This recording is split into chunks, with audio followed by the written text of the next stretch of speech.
ये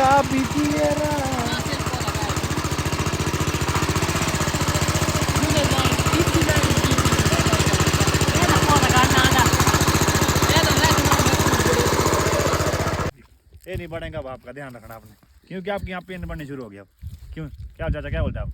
बिल्कुल चंदन ठीक कह रहा है कि और इसकी ग्रोथ हमने बढ़ानी भी नहीं है। हाँ। क्योंकि लगभग 3.5 फुट के या 3 फुट के ये आगे डिस्टेंस ले चुका है, हमें इसकी ग्रोथ बढ़ा। ये बढ़ गई। आप इसको अगर इसकी प्रूनिंग करना चाहेंगे, जैसे ये है, ये पिन है, छोटी पिन है, जो कैंची के साइज से छोटी पिन है उनको पिन को ऐसे ही रखना है। जैसे आपकी पिन है ना, अगर आप इसको अनटॉप छोड़ेंगे या इसको नहीं काटेंगे तो ये और ग्रोथ में चली जाएगी और इसमें कोई फायदा नहीं आएगा, ना कोई बीम आएगा। इसको आपने स्टब कट या डच कट के माध्यम से यहाँ जैसा कट है 1-2 आई छोड़ देनी है, ताकि ये अगली बारी या तो इसमें क्या आएगी, पिने आएगी, और उसको फिर समर में क्या करना आपने, प्रूनिंग करना है। और इसको भी कर देनी, जो बहुत लंबी लंबी इनको सबको प्रून कर देनी है सारी। फिर ऐसी ऐसी जो ये छोटी छोटी पिन है आपकी, इनको छोड़ देनी है। बेंडिंग करना है। और ये बेंड है, जो जिस भाई ने भी ये बेंडिंग की है बिल्कुल प्रॉपर, ये 90 डिग्री में होना चाहिए। और तीसरा मोटिव हमारा प्रूनिंग का है, ये हटाना पड़ेगा और यहाँ पे आपको नोचिंग करनी पड़ेगी, ताकि इधर को हमारे को, क्योंकि हमारे इस साइड को फेदर नहीं है। आप हमारे को बताइए, अब इसको हम बेंड करेंगे तो इसमें कोई, इसमें नहीं कर सकते इसको बेंड करने के। आप थोड़ा ये तो बहुत ऐसा कर भी सकते, क्योंकि बिल्कुल डिस्टेंस इन दोनों का कम हो गया है। अब इसको अगर ये मोटा भी नहीं बनेगा ना, क्योंकि अब ये मजबूत बन चुका है। हाँ, और ये पहला मोटिव हमारा ये है, जो मेन लीडर होता है, जो मेन लीडर से ये जो ब्रांच होती है ना, फेदर होते हैं, ये आपके क्या होना चाहिए, इससे 40% होने चाहिए। 40% का मतलब अगर इसकी मोटाई 100 सेंटीमीटर है तो इसकी 40 सेंटीमीटर होनी चाहिए, उससे लेस देन 40 सेंटीमीटर। और जैसे ही है, अब आपके पास है, या तो आप जब आपको पता लग गया है कि समर में सबसे ज़रूरी है, बेंडिंग का प्रोसेस समर में शुरू होता है। जब आपकी 9 से 10 इंच आपकी ये टहनियाँ निकलती है, उसी टाइम में आपने टूथपिक लगा देनी है या कोई पिन लगा देनी है, या इसको थोड़ा सा बेंड करने बांध देना, ऐसे ऐसे पिन है, और ताकि ये 90 डिग्री में ऐसे हो जाए।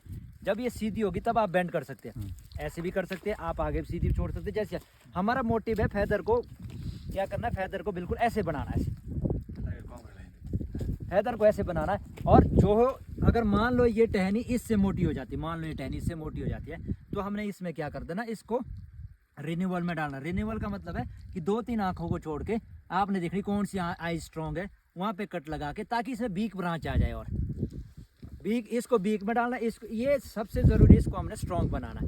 ऐसे ऐसे आपने फेदर बनाना है। पहले आपने यहाँ एक छज्जा जैसा, मतलब क्या छत जैसा बनाना है, फिर आपने थोड़ा गैप छोड़ देना है, फिर आपने यहाँ बनाना है, फिर आपने पौधे को ऐसे ऐसे ऊपर ले जाना है। मान लो अब ये अब इसमें ये क्राउड है, ये देखो बी में आ रहा है, ये आपके तैयार हो रहे हैं। अब चाहते हैं कि आप इसको अब आप सोचेंगे अपने प्लांट्स के अनुसार आपने हाइट कितनी देनी है। हाइट आप चाहते हैं कि मेरा पौधा 10 फुट है, आपका 15 फुट है, जितना बड़ा, अगर आप जितना इसमें, अगर इसको 40% में या कट लगाएंगे तो उतना तेज़ भागेगा। अगर आप इसको रोकना चाहते हैं, मान लो सपोज करो इसको रोकना चाहते हैं आप, तो आपको थोड़ा सा टॉप को कम करना पड़ेगा। ठीक है भाई, यही है। बाकी धन्यवाद सर। इसके बारे में बताइए जरा, इसका क्या होगा? ये तो फेल है। यहाँ पे क्या कर लो, थोड़ा तिरछा सा।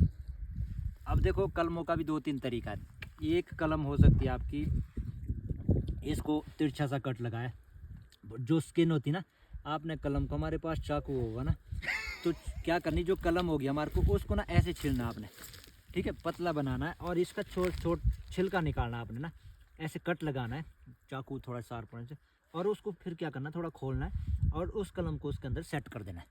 एक तो ये तरीका हो सकता है। दूसरा तरीका आपको कि इसको क्या करना, चाकू से ऐसे छिलना है ना, छिलना है, यहाँ पहले थोड़ा टेढ़ा 45 डिग्री एंगल में, टंग ग्राफ्टिंग। हाँ, टंग ग्राफ्टिंग। और 45 डिग्री में आपने क्या लगाना, इसको आरी या कैंची से काटना 45 डिग्री में, बहुत तिरछे कट नहीं लगाने।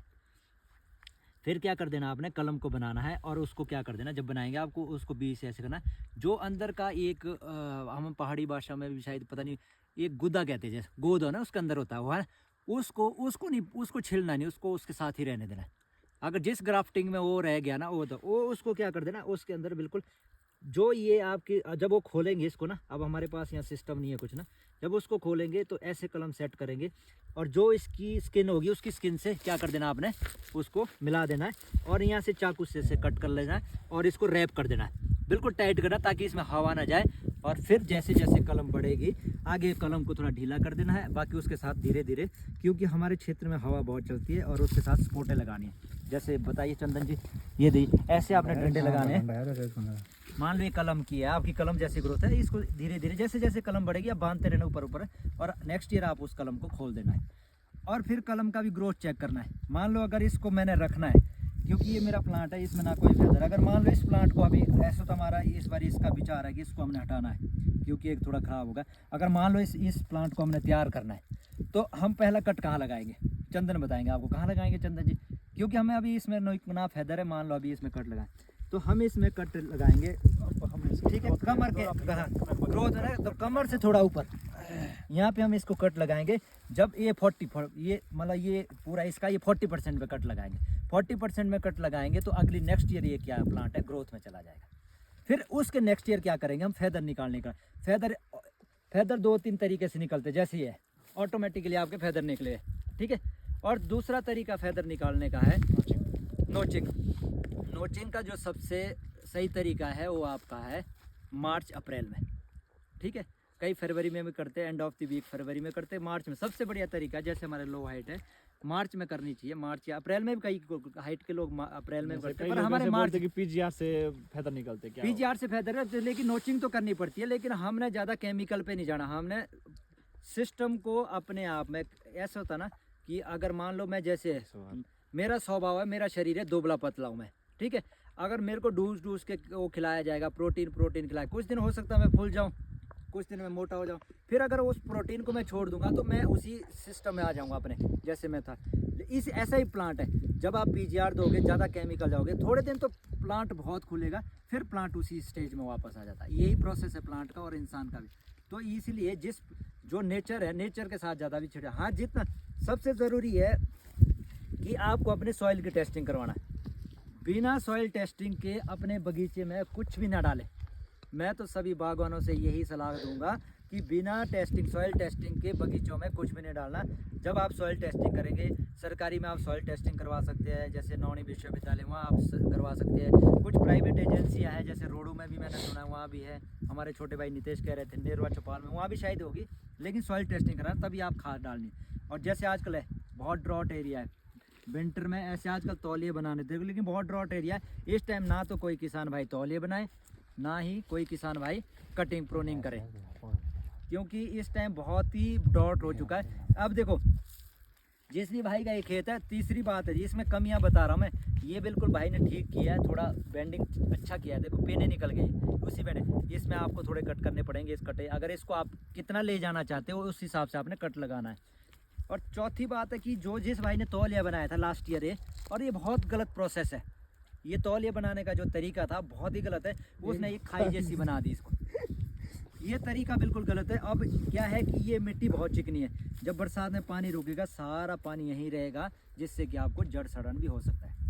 ड्रेनेज सिस्टम बनाना है, तौलिया ऐसा बनाना। पर मैं तो भाई बागवानों से यही कहना चाहता हूँ कि तौलिए में कसी का कम से कम इस्तेमाल करें, औजार का कम से कम। तौलिया का मकसद होता है, तौलिया का मतलब होता है, लोग तौलिया का मतलब समझते हैं खुदान, खुदान नहीं है। तौलिया का मतलब है घास को निकालना, पहाड़ी भाषा में घास को निकाल। जैसे यहाँ घास ही नहीं है तो यहाँ कसी लगानी ही नहीं, बस अगर घास है तो जो तौलिए का एक आपका 1 मीटर तक है, ये मीटर 1 फुट तक जो आपका एरिया है ना, इतने में मेरे भाई किसान भाइयों से अनुरोध है कि कभी कसी और गैंती का इस्तेमाल नहीं करें। आप सिंपली ऐसे घास निकाल सकते हैं। जितना ये एरिया स्ट्रॉन्ग रहेगा तने के आसपास का, उतनी आपके बगीचे में कम बीमारियाँ। हाँ, बाहर से तौलिया, क्योंकि इतने से ये एरिया तौलिया का, इसमें खाद गोबर भी आप इसने मिलानी है और आपने इसमें ही थोड़ा थोड़ा खुदान करना है, और 4 से 5 सेंटीमीटर तक ही खुदान करना है। बहुत गहरा खुदान नहीं करना, जितना गहरा खुदान होगा उतनी सॉइल की फर्टिलिटी कम हो जाएगी, कम खुदान। और कुछ भाई बंधु हमारे जैसे किसान भाई या हमारे चंदन हैं, अब हम इनका प्रोसेस देखते हैं, ये भी काफ़ी बागवानी में काफ़ी प्रोग्रेसिव हो रहे हैं। ये क्या करते हैं, गोबर को ऐसे तौलिए में बिछा देते हैं, तौलिया बनाएंगे बिछा देते, वो बिल्कुल भी तरीका गलत है। वो 40% भी आपका गोबर नहीं लगना। आपने क्या करना है, तौलिए बनाने से पहले ही, तौलिए बनाने से पहले आपके पास 2 तसला गोबर है, 1 तसला, तौलिए बनाने से पहले क्या कर देना, आपने गोबर को तौलिए में डाल देना है, और फिर क्या करना है, उसको हल्का हल्का मिट्टी में मिक्स कर। जब सॉइल और गोबर का आपस में कांटेक्ट होगा तभी वो क्या करेगा, फर्टिलिटी का काम करेगा। अदरवाइज वो वेस्टेज है, वो टोटल वेस्टेज है, उसका कोई फायदा नहीं। आप चाहे 1 गिल्टा डाल दो, 10 गिल्टे डाल दो, उसका यूज 0 है। और गोबर भाई, जिन भाइयों के पास पानी है वो तौलिए बना सकते हैं, जिन भाइयों के पास पानी नहीं वो बिल्कुल तौलिए ना बनाए और ना ही गोबर डाले। जैसे ही बारिश होती है, जब भी होगी, अगर थोड़ा इस बार विंटर सेशन से मुझे लगता है लेट चला गया है, तो आपने क्या करना है, तो अभी फिलहाल अपने बगीचे में कटिंग, प्रूनिंग, जो भी आप, प्रूनिंग तो इंग्लिश का वर्ड है, इस बगीचे के साथ बिल्कुल भी छेड़छाड़ नहीं करेगी। देखो अब इसमें कहीं आपको घास दिख रही, नहीं दिख रही, क्योंकि आजकल ऐसा स्टेज होता है विंटर में, क्योंकि आजकल घास भी कम उगती है और प्लांट है जो डेड है, इसको डेड प्लांट, डॉर्मेंट स्टेज बोलते हैं इसको, इस टाइम डेड है प्लांट। ना तो न्यूट्रिशन लेगा, खाद डालेंगे, गोबर डालेंगे, कुछ ना।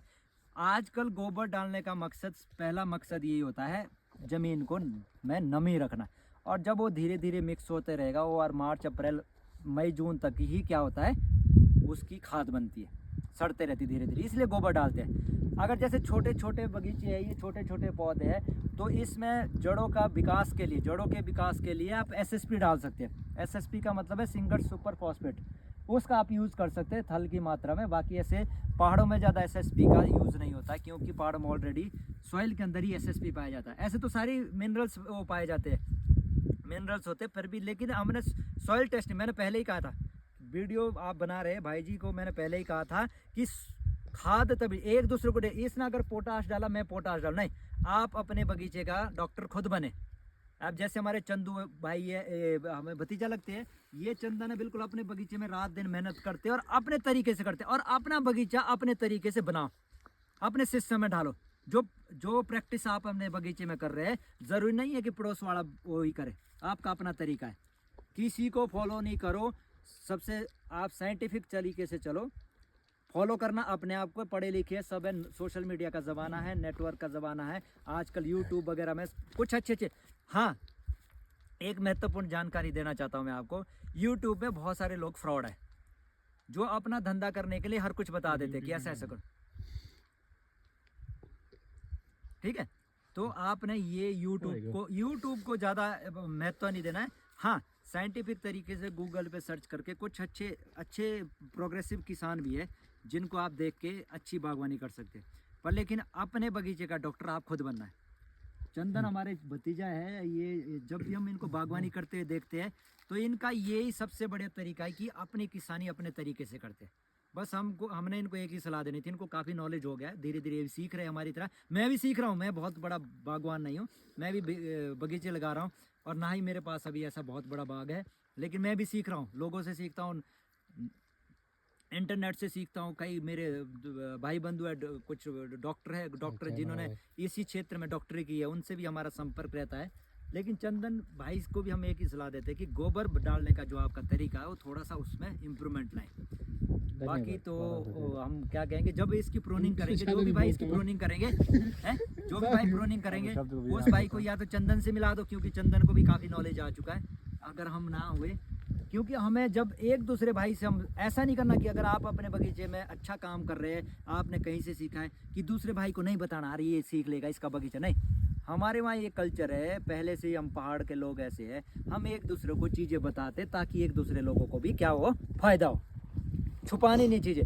मेरे से किसी भी तरह की ऐसा मेरे को ज़्यादा नॉलेज नहीं है भाई, प्रोफेशन आई एम इंजीनियर, मुझे इतना नॉलेज नहीं है, पर लेकिन इंजीनियरिंग में मैं फेल होते हुए, इंजीनियरिंग का हमको ABCD कुछ नहीं आता, हम सब कुछ बोल चुके हैं, इसलिए हम बागवानी क्षेत्र में और इंजीनियरिंग के छोड़ने के हमको कम से कम 10-12 साल हो गए। उसके बाद हम डाकू बने।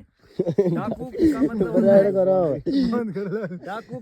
है ठेकेदार। तो ठेकेदार डाकू में तब नहीं, वो मतलब कुछ परसेंट ही निकलेंगे, इसकी 10% निकलेंगे, 10%, फिर तो आप लंबी कितने जाएंगे, 10% से ज़्यादा लंबी जाएंगे, बस बढ़िया नहीं बनेंगे आपको, उसको बेहतर बना दो आप, बस यही है। फिर वो फायदा लंबा नहीं बनेगा, कहाँ बनेगा लंबा, हमारा मोटिव ही है ना, ये भी गलत बैंडिंग हो गई, आप लोग ब्लॉग खराब कर दिया। ब्लॉग बना रहा है।